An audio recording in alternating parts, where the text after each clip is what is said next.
We'll go now to Cindy in Winter Springs, Florida, listening on Ave Maria. On the phone platform at Ave Maria Radio. Cindy, you're on with Jimmy Akin. Hi, gentlemen. I'd like to know if you know what the seamless garment doctrine is. Okay. It's not so much a doctrine. I'm not aware of any magisterial document that phrases it in those terms, but there is a kind of seamless garment view that was proposed by, among others, the late Cardinal Bernardin of Chicago, in which he suggested that there are a cluster of issues, all of them related to life in one way or another, that in Catholic moral and social teaching fit together as if they were a seamless garment. And this would include, in his view, things like being anti-abortion, being pro-life, and being anti-death penalty, being pro-poverty relief efforts, and a variety of other things. And he connected, and others have connected all of those together to the broader issue of life. That's why I mentioned anti-abortion, because you have to, if all of these are being treated as aspects of the life issue, you have to kind of specify which aspect you're talking about. And in his mind, these all fit together as a kind of package.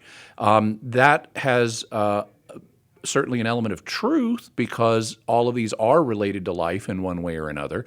But people have also been critical of this idea because it's had a tendency to flatten certain important distinctions, or various individuals at least have used it to flatten certain distinctions. For example, abortion as the killing of an innocent human being is always intrinsically wrong and can never be justified.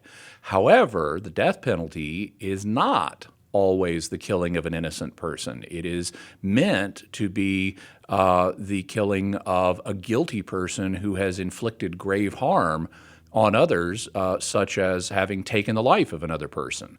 And consequently, the death penalty is not intrinsically wrong. Abortion is, the death penalty is not. And as Cardinal Ratzinger pointed out before he was Pope Benedict, there can be a legitimate diversity of opinion among Catholics on when the death penalty is appropriate, but that's not the case with regard to abortion. So that's one distinction that has at times been flattened by the use of seamless garment language. Another distinction is it can make all of these issues seem as if they're on an equal footing. And that's not always the case, because here in the United States, we have, let's say, 1 million children being killed every year by abortion. And to ignore that fact in order to promote some other good of a lesser order, like, let's say, helping immigrants find a better life, we don't have 1 million immigrants dying in this country every year. And so whatever you think about the best way to help immigrants, it's not on the same plane as 1 million children being killed under cover of law.